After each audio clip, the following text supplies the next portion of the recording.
2015년 4월 대구에서 제7차 세계 물포럼이 개최되었다. 세계 물포럼은 물의 올림픽이라 불리는 물 분야 최대의 국제 행사이다. 대한민국에서 개최되었던 세계 물포럼은 성공적으로 개최되었고, 그 뒤에는 한국 물포럼의 수장 이정무 총재가 있었다.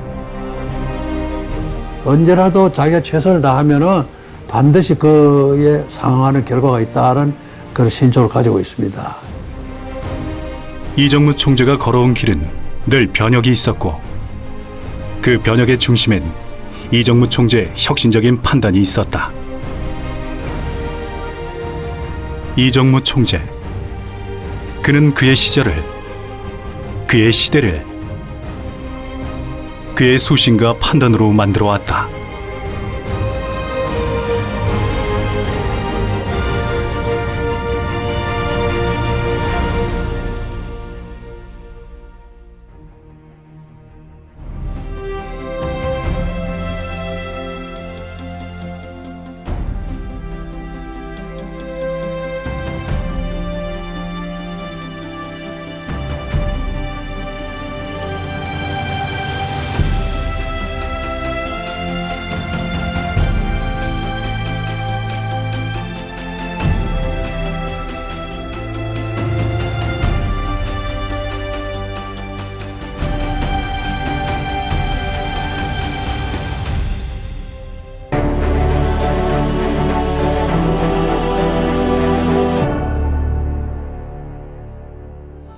정말 열심히 살았다고 생각을 하고 있습니다. 1년에 제가 JC 회장 활동안에 외국 여행을 26번 출장을 떠났는데, 그리고 국내도 아마 전국 방방곳곳을 거의 군청 소재지는 다 다녔습니다. 그의 모든 시간을 꽉 채우며 만들어온 이정무 총재. 그에게 가장 기억에 남는 시절은 언제였을까?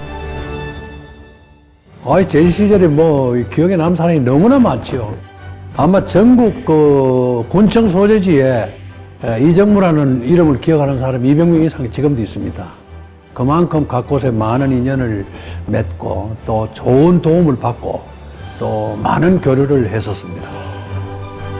1952년 설립된 한국청년회의소 JC. JC는 사회봉사 및 국제교류 활동을 통해 지역사회는 물론 개인의 능력을 개발하고 국제적 교류를 목적으로 설립된 청년단체이다. 제가 인생을 살아오면서 가장 화려했고, 그리고 그 보람 있었던 그 기억은 1976년도에 제가 35살일 때 한국 JC 중앙회장이 되는 것이었습니다. 거의 25년간 서울에서만 한국 JC의 그 전국 회장이 나왔었는데, 지방에서 처음으로 도전해서 전국 선거를 통해서 중앙회장이 당선되고, 그 이후 1년간 26대 한국 JC 중앙회장으로서 여러 가지 보람 있는 일을 했습니다. 1970년도는 우리나라가 아직까지 지방화가 되지 않을 때입니다. 전부 중앙 집중적이고 모든 게 서울 사람이 다 하고 서울서 다 이루어질 때인데, 유일하게 청년회의소 중앙회장을 지방 출신으로서는 77년도에 도전해서 최초로 한 거예요. 최초로 지방 JC 출신이 또 지방에 사는 사람이 전국 회장을 하는 최초가 됐다. 소위 지방화 시대를 열어갔다. 제26개 JC 중앙회장이 된 이정무 총재는 JC 중앙회관을 마련하는 데 총력을 기울였다. 무엇이든 정형화된 모습을 갖춰야 제대로 된 것을 이룰 수 있다는 생각.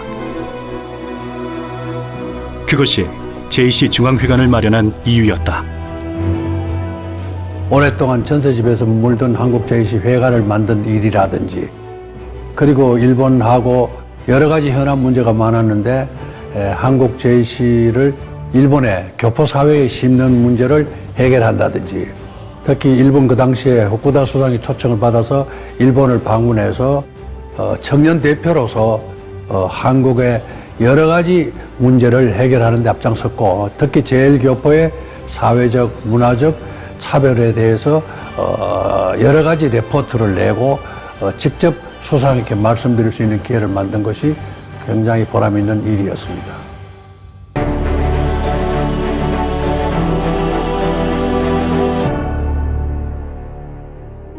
저는 그 좌우명이 사람은 태어나는 것이 아니고 만들어진다라고 생각합니다. 물론 그 요새 금수저, 흙수저 하는 이야기가 그 학생들 사이에, 젊은 사람들 사이에 많이 회자되고 있습니다만은 사람이 태어날 때 운명이 결정되는 경우도 간혹 있지만은 그러나 결국은 자기의 노력으로 자기의 환경 속에서 적응해 가면서 긍정적인 마음으로 자기가 어떻게 인생을 설계하느냐에 따라서 여러 가지 인생의 행로가 결정된다는 생각으로 사람은 태어나는 것이 아니고 만들어진다라는 그런 좌우명을 가지고 있습니다. 1941년 아버지 이경재, 어머니 김금주 사이에서 태어난 선웅 이정무 총재는 이남 이녀 중 셋째였다. 중학교를 그 선산에 졸업하고 경북고등을 입학을 했는데 전체 이 480명의 입학생 중에서 거의 400명 이상이 대구 경북 중학하고 대구 사대보고 출신이에요. 그 시골 출신들이 거의 없는 상태에서 시골에서 공부를 잘했지만은 경북고등 3년 생활이 참 많이 어려움이 있었습니다. 그렇게 해서 만든 것이 태백클럽. 태백클럽은 경북고등학교 안에서 대구 경북중학교 출신이 아닌 친구들을 모아 만든 산악회로 현재까지도 그 연대를 이어오고 있다. 대학 4년도 계속 아르바이트를 하고 그룹 과외를 하고 이렇게 학비를 조달하다 보니까 지금 생각해봐도 고등학교나 대학교 시절로 다시 간다 그러면 절대 가고 싶지 않을 정도로 아프고 어려웠던 기억이 많습니다. 이정무 장관이 참 대학 시절에 어렵게 공부했어요. 나도 어렵고 그래서 그 아이들 가르치고 그래서 가정교사하고 뭐 애들 모아서 또 가르치고 그래서 이제 학비를 대고 그렇게 고학이죠. 일종의 교학을 했는데 그 사람 사귀는 게 탁월하기 때문에 항상 그 남들이 이렇게 보면은 그렇게 어렵게 지내는 사람 같지가 않고 항상 부잣집 아들 같이 느낀다고요. 근데 나는 사정을 뻔히 아는데. 어렵게 대학을 졸업한 3년 후 그는 아름다운 여성을 만나 사랑에 빠지게 된다. 내가 고등학교 때 만든 태백클럽이라는 등산클럽이 있는데 매년 여름 캠프를 갑니다. 그래서 포항해수욕장에서 그 전체적으로 그 우리 클럽 캠프를 하는데 거기에 우리 집사람이 이화대학 학생으로 찾아와서 처음 만나는 계기가 됐습니다. 처음 만났던 인상이 굉장히 얕은 그때 기억으로는 굉장히 이지적이고 굉장히 고집이 세게 생긴 여자였는데 또 살아보니까 역시 고집이 셉니다. 1969년 4월 12일 이정무 총재는 구순모 씨와 결혼을 한다. 신부는 이화여자대학교에 다니는 재원으로 대구백화점 경영자의 셋째 딸이었다. 그냥 자연스럽게 그 당시 나도 어렵고 힘들 때인데 가까이 만나고 데이트도 하고 이렇게 해서 정이 들어서 결혼하게 됐습니다. 우리 집에서는 여러 가지로 여튼 반대를 많이 했습니다. 근데 우리 처갓집에서 다행히 반대가 없이 잘 여러 가지 협조해 줘서 결혼에는 무사히 했습니다. 결혼 후 대구백화점 경영을 맡게 된 이정무 총재는 변혁과 개혁을 만들기 시작했다. 내가 이제 그 봉안산업이라는 회사에 근무하다가 처가 일을 하러 내려가게 됐는데 막상 내려가 보니까 너무 어려움이 많습니다. 워낙 친인척들이 많은 그 가족 회사였는데다가 초창기라 여러 가지로 미비한 점이 많았는데 그래서 내가 근무하던 상사 두 사람을 상무 또 격리과장으로 해서 같이 이렇게 해가지고 회사에 기초를 놓는데 노력을 했습니다. 새로운 바람이 분 대구백화점은 당시 최고의 매출을 올리는 백화점으로 성장했다. 백화점을 찾은 고객들은 물론 백화점에서 일을 하는 직원들까지도 만족하는 경영을 그가 보여준 것이다. 내가 이제 처가 일을 맡아서 건 20년간 경영을 했으니까 어쨌든 뭐 처가가 위기를 극복하는 데는 저도 일조를 했다고 생각을 하고 있고요.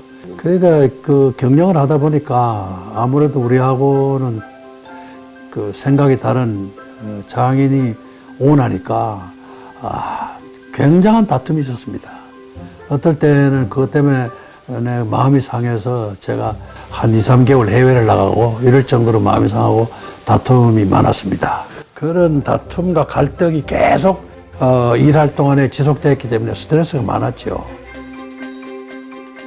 자신의 아버지와 남편의 사이가 불편하면 할수록 배우자 구순모 씨의 마음 역시 편할 수는 없었을 것이다. 남편한테는 남편 편을 들고 둘이 있을 때는 부모님하고 제가 또 있을 때는 부모님 편을 들어드리고 그렇게 했습니다. 지금 생각하면 참 아름다운 추억인데 그때는 많이 어렸기 때문에 힘들었죠. 예. 그래도 뭐 워낙 해결을 잘 하시니까 제가 믿고. 제가 회사를 물려주고 처남들이 이제 회사를 맡아서 경영을 하는 작업을 만들고 회사를 떠나게 됐고 그때 자연스럽게 1988년도 13대 국회의원 선거가 돼가지고 제가 공천이 돼서 민정당 국회의원으로 정계 첫 발을 내디디게 됐습니다. 1969년 결혼을 한 이후부터 지금까지 남편을 향한 변함없는 신뢰와 사랑. 과연 그녀는 이정무 총재의 어떤 모습에 반했던 것일까? 대학 4학년 때 만났거든요. 그때 만났는데 저는 저는 첫사랑인데 아마 총장님은 몇 번 많이 하셨을 거예요. 예. 저는 눈빛을 많이 보는데 처음에 이렇게 만났을 때 눈빛이 참 맑고 이렇게 활활 타는 것 같아서 그 모습에 제가 반한 것 같습니다. 이정무 총재는 일주일에 한 번씩은 꼭 가족과 함께 식사를 한다.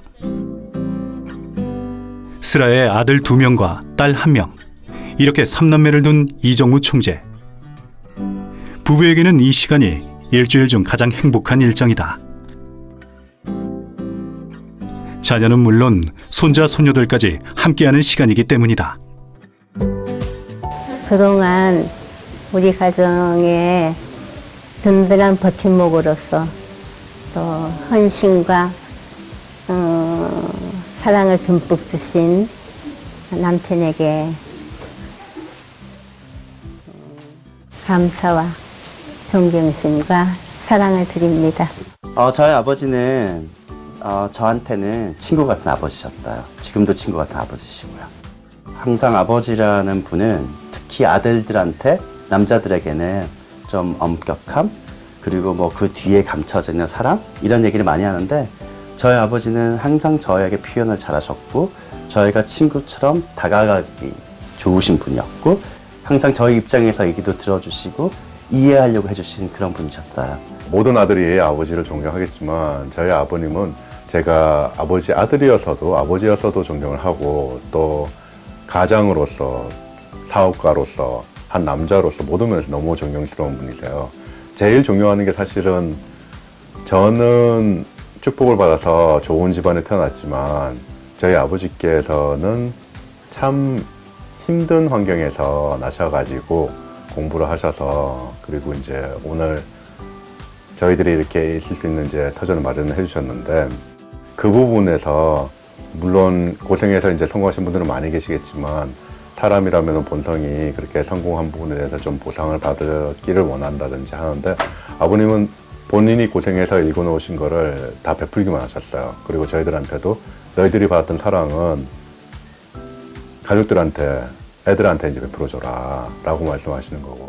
어렸을 때는 저는 아빠가 항상 늦게 들어오셔서 거의 한 12시 정도에 항상 세상의 모든 아빠는 그렇게 사는 줄 알았어요. 근데 결혼을 딱 해서 시댁에 들어갔더니 시아버지께서 맨날 저녁 식사를 집에서 하시는 거예요. 그래서 참 이 집은 이상한 집이네라고 생각을 했는데 알고 보니까 저희 아빠가 바쁘셔서 그게 이상한 거였더라고요. 배우자와 자녀들에게 존경받는 아버지인 이정무 총재. 그는 며느리들에게 있어서는 어떤 존재일까?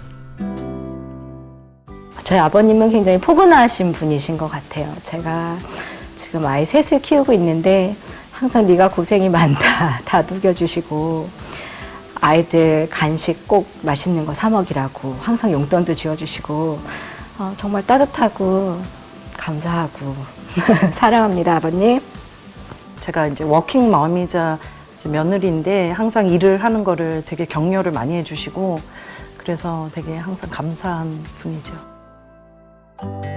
이정무 총재의 인성을 그대로 물려받은 손자 손녀들의 이야기를 들어보면 총재의 철학과 가치관을 알 수 있다. 뭐 할아버지께서 장관도 하셨고 국회의원도 하셨고 지금 총장도 하시고 계신데 그래도 할아버지의 제가 가장 좋아하는 이유는 저희들을 정말 사랑하고 아껴주시는 게 정말 좋은 것 같아요.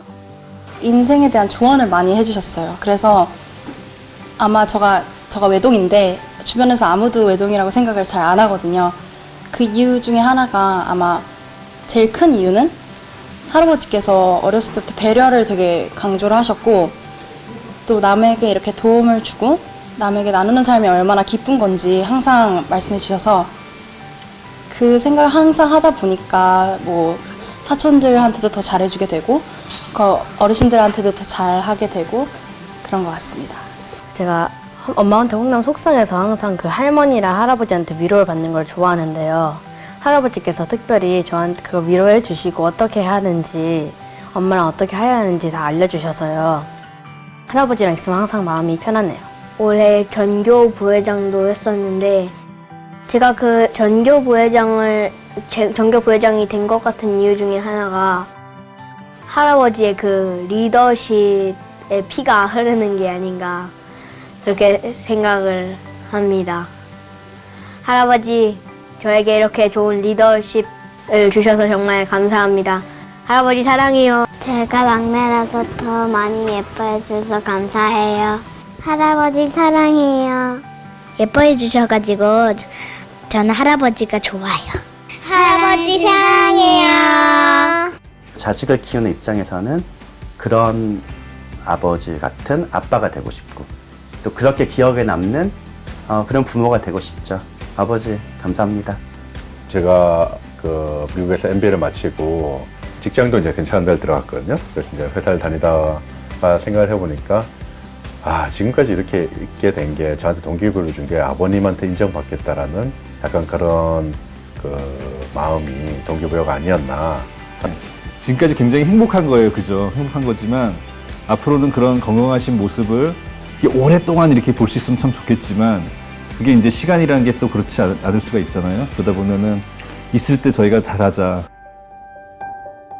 아버지 그리고 할아버지인 이정무 총재에 대한 사랑과 존경심은 자녀와 손자, 손녀들에게 옳은 길을 갈 수 있도록 길을 밝혀줄 것이다.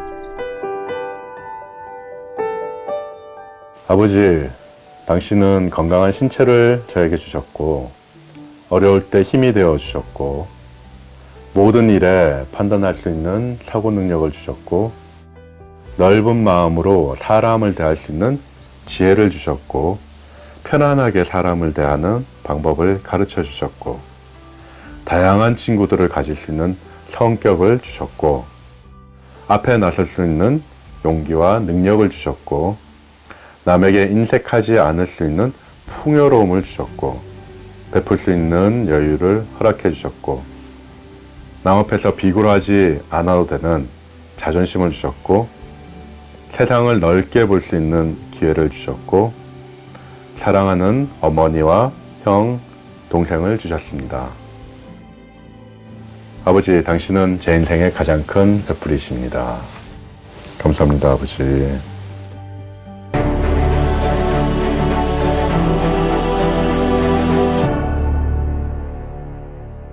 제가 그 대구백화점 경영자로서 그리고 이제 뭐 제2회장도 하고 사회생활을 많이 하고 뭐 이런저런 단체의 장을 맡다 보니까 1988년도에 헌법이 개정된 이후에 첫 소선거구제에서 대구에서 13명의 국회의원을 뽑는 선거가 있게 됐습니다. 그렇게 해서 그 당시에 제가 여러 가지 기관에서 저를 추천해서 민정당 국회의원으로 입후보를 하게 됐습니다. 대구백화점 경영 일선에서 물러난 청년 이정무는 대한민국의 민주주의를 이루기 위해 젊은 피가 끓어오르고 있었다. 그리고 소선거구제가 도입된 1988년 4월 민주정의당 소속으로 제13대 국회의원 총선거에 출마하였다. 13대 국회의원이 돼서 이제 민정당 국회의원 시절에 이제 원내 부총무를 맡게 되고 그렇게 해가지고 또 얼마 있다가 3당이 합당을 해서 여소야대 때니까 합당해서 민자당이 형성이 되고 정치 초년생인 이정무는 1989년에는 민정당 원내 부총무를 1990년에는 민자당 원내 부총무를 맡았다. 그런 그를 유심히 지켜보던 정치 거목이 있었다. 당시 자유민주연합의 김종필 총재였다. 그때 이제 대표 최고위원으로서 김영삼 전 대통령 그리고 김종필 총재 또 박태준 총재 이렇게 해가지고 세 분을 모시면서 원내 각종 보고를 하는 일이 잦았습니다. 그때 김종필 총재와 자연스럽게 얼굴을 알게 되고 익히게 됐습니다. 그 당시에 여당이 신한국당의 원내 총무가 5명이 바뀌는 동안에 저하고 그 당시에 새정치국민회의에 박상천 총무하고 둘이 2년간 총무를 끝내고 또 그때 김대중 대통령이 당선된 이후에 바로 첫 내각의 건설교통부 장관으로 제가 임명을 받게 됐습니다. 할 때는 제대로 하자. 이것이 국회의원 이정무의 신념이었다. 이 신념은 그가 장관이 된 후에도 유감없이 펼쳐졌다. 우리가 상상도 못했던 그 정치권에서의 역량을 건설교통부에 와서 많이 발휘해가지고서 정권이 바뀌고 나서 많이 불안하기도 했던 그 공무원들을 많이 안정을 시키고 보호를 많이 해줬다는 것이 지금도 아직 기억이 납니다. 어느 공직 출신의 장관보다도 아주 합리적이세요. 그리고 또 그걸 어떤 업무를 판단할 때 있어서 중요한 업무를 판단할 때 있어서 자기 관련된 직원이나 참모들, 부하들 이런 사람들의 의견은 상당히 경청을 많이 합니다. 그러나 한번 결단이 되면은 이 추진력이 굉장히 강하세요. 당시 건설교통부 장관직을 수락한 이정무 총재는 특유의 뚝심으로 인천국제공항, 경부고속철도, 서해대교 등을 건설하였다. 당시의 대한민국은 IMF가 닥친 어려운 시기였지만 주저앉아 있을 수만은 없었다. 위기를 기회로 삼기 위해 더 큰 미래를 만들기 위해 판단과 결단이 필요하다 생각했다. 장관 재임 중에 가장 기억에 남는 것은 그전에 김영삼 정권 하에서 고속철도가 부실이 돼서 공사가 부실이라고 해서 중단되었던 고속철도 공사를 또 경부고속철도가 해서는 안 된다는 주장이 많았던 시대에 제가 소신 있게 고속철도 사업을 추진해서 오늘의 기초를 닦은 점하고 또 인천국제공항이 여러 가지로 축소해야 된다, 심지어는 그만둬야 된다 하는 논리가 지배하고 있는 세상에서 인천국제공항을 그대로 원한대로 밀어붙였던 기억이 오늘도 새롭게 나고 있습니다. 김영삼 정부에서는 계속 해야 된다. 그리고 이건 국가 대동맥이다. 반드시 필요하다. 이런 입장으로 이제 공사가 시작돼서 진행 중에 있었어요. 그때가 공사 착공한 지 한 4년 정도 됐을 때죠. 근데 4년 후에 정권이 바뀌면서 이 사업 그만둬라. 취소해라. 이렇게 정치권에서 나왔어요. 그때 이제 이 장관이 주무장관이죠. 정부 내에서 새로 탄생한 정부 내에서 여러 기관, 총리실도 있고 감사원도 있고 뭐 청와대도 있고 여러 기관과 정말 멧돼지같이 저돌적으로 뛰어다니면서 이 사업을 계속하도록 발판을 마련했습니다. 지금 많은 국민들이 이용하시지만 그때 만약 고속철도를 중단했다 그러면은 여러 가지 우리 물류나 그 국내 경제 상황이 유통면에서 문제가 심각하게 제기될 것입니다. 또 현재 인천공항이 거의 8년, 9년 이렇게 해가지고 세계 1등 공항으로 평가를 받고 있는데 그때 만약 공항을 축소했다면은 지금처럼 세계적인 경쟁력을 가진 허브공항이 탄생하지 않았을 것이라고 믿고 있습니다. 그의 예상과 계획은 적중했다. IMF라는 위기에 위축되지 않고 그 위기를 극복한 이유를 대비한 건설교통부 장관 이정무. 현재 대한민국이 있기까지는 할 때는 제대로 하자는 신념을 바탕으로 이뤄진 그의 변혁과 개혁이 한몫 거들었다고 할 수 있을 것이다.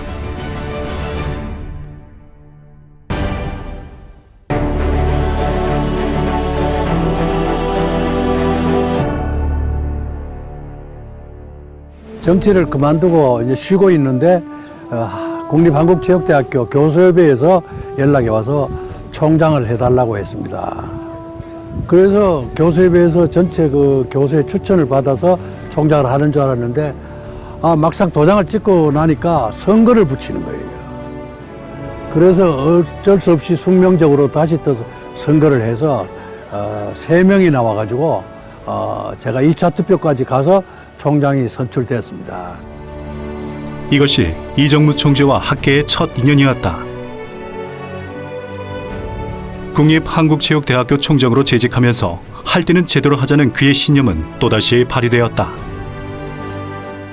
학교에 그 엘리베이터가 한 대도 없는 학교에 엘리베이터를 놓고 그리고 외장을 하고 정문을 만들고 또 빙상장을 만들고 이렇게 해서 학교의 경쟁력을 높이는데 상당히 업그레이드 시기인데 한 획을 끊는 일을 했다고 생각하고 있습니다. 특히 그 학교의 UI를 바꾸고 새로운 출발을 시키는 하나의 전기를 만드는 것을 큰 보람으로 생각을 하고 있습니다. 당시 이정무 총장은 사회교육원을 세워 최고 경영자 과정을 신설했고 여기서 발생한 수입은 우수 선수 육성과 사회체육 지도자 육성에 투입했다. 한체대 총장을 하면서 기숙사를 완전히 리모델링 한 거라든지 그 우리 대표 선수들의 급식 문제를 5,000칼로리가 넘도록 먹을 수 있도록 한 거라든지 아니면은 각종 훈련비를 제도한다든지 이런 여러 가지 개혁적인 조치를 했던 것이 기억이 납니다. 한체대 총장을 그만둘 무렵 당시 한체대 캠퍼스 옆에 본사를 두고 있던 한라그룹 고위 임원이 그를 찾아왔다. 한체대 총장을 그만두고 나서 그 당시 나이가 이제 60대 후반에 드는 때니까 다시 더 총장을 한다고 생각도 안 하고 있을 때 한라그룹에서 한라대학교 재단에서 연락을 받았습니다. 한라대학교 재단은 이정무 총장의 재직 이후 한체대의 변화와 기대 이상의 성과를 지켜본 것이었다. 그렇게 해서 총장을 맡아달라는 부탁을 받고 처음에는 내가 강원도까지 총장을 할 수가 없다고 생각을 해서 거절을 했습니다마는 한 2, 3개월 여러 가지 대화를 통해서 결국은 그분들의 설득을 받고 한라대학교 총장을 왔는데 아버지랑 가서 보면서 저는 걱정이 좀 되긴 되었어요. 한라대가 원주에 있는 학교고 그다음에 출퇴근하시면은 그래도 1시간 반 정도가 걸리는 학교인데 과연 아버지가 뭐 연세가 그때 많지는 않으셨지만 굳이 이렇게 하실 필요가 있으실까라는 생각을 좀 가졌고 참 제가 학교 상태를 다 모르고 갔습니다. 재정 상태도 몰랐고 학교의 여러 가지 하드웨어도 다 모르고 갔는데 가보니까 너무너무 힘든 거예요. 재정 상태도 너무 나쁘고 그렇게 해서 정말 처음부터 새로 시작하는 마음으로 경영을 시작을 했습니다. 그래서 첫 조치가 그 바리케이트를 치워라. 시민들이 그리고 도민들이 접근을 쉽게 할 수 있는 게 학교가 돼야 되는데 너무 군사문화식으로 바리케이트를 치고 있는 그걸 보면서 우리 구상원의 의식 구조가 너무 갇혀 있구나 하는 걸 느꼈습니다. 내가 바뀌어야 학교도 바뀐다. 한라대에 부임한 이정무 총장이 내건 슬로건이다. 그리고 그는 대학은 수요자인 학생 중심으로 가야 한다는 판단을 내린다. 2005년 당시 이정무 총장은 2016년이 되면 고교 졸업생이 대학 정원에도 미치지 못해 대학에 입학할 고등학생이 급격히 줄어들 것이다 라고 예측했고 그것은 들어맞았다.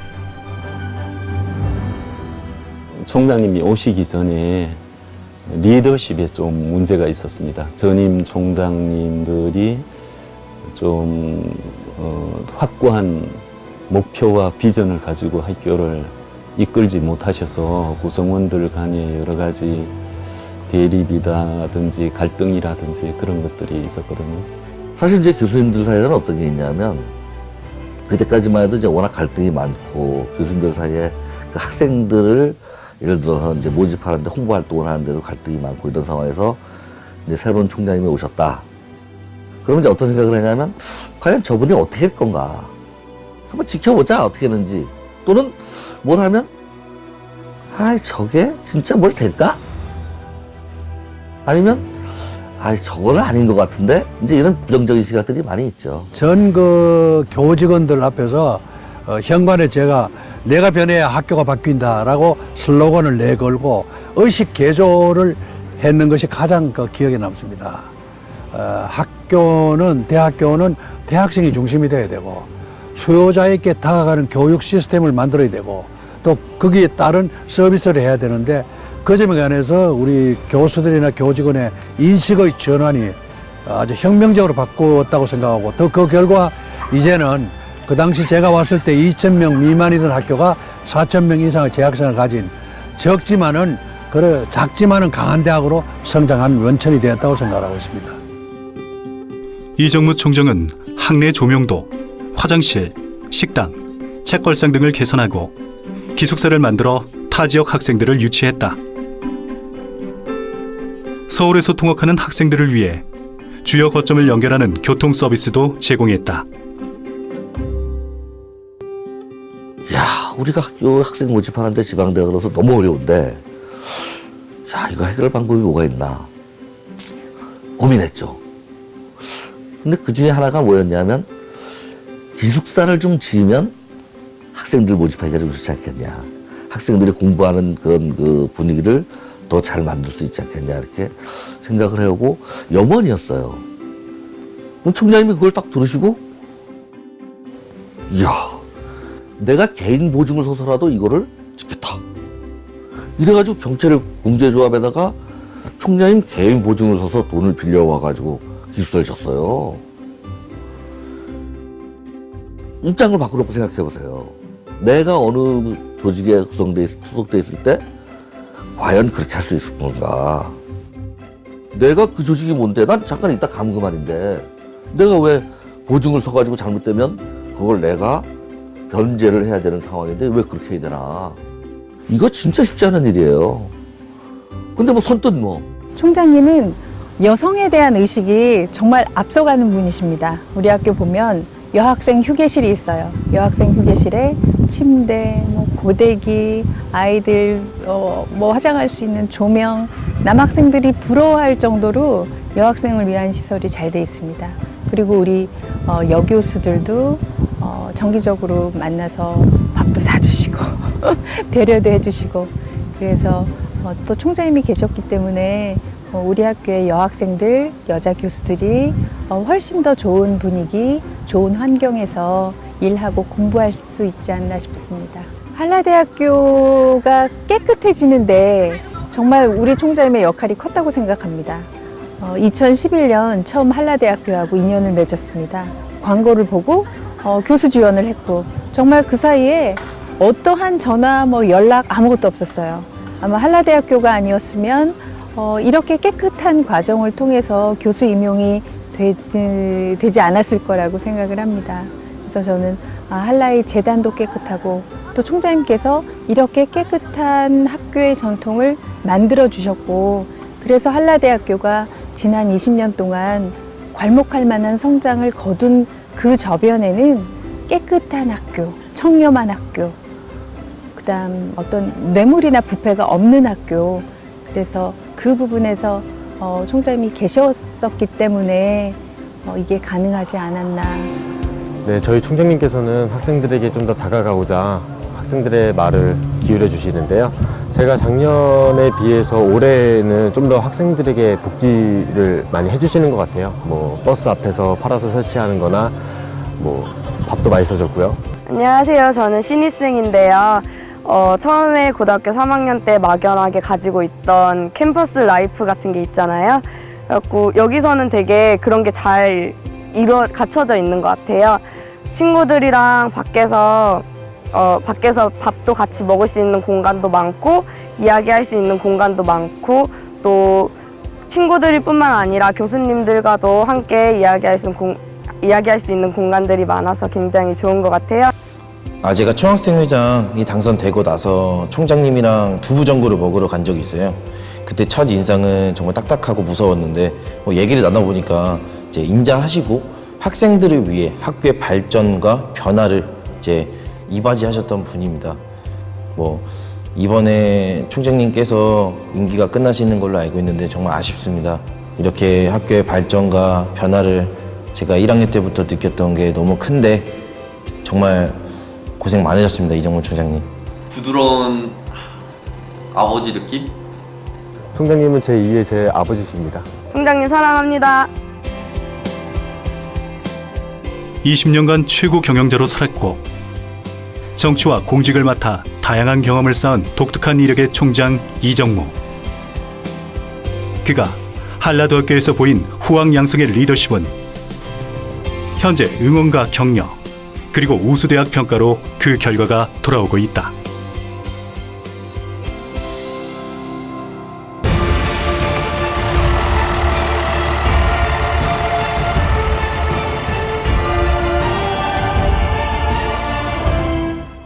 저는 인생을 살면서 제가 대우백화점에 20년 인연을 가지고 있는데 회사를 그만두고는 한 번도 안 간 적이 없습니다.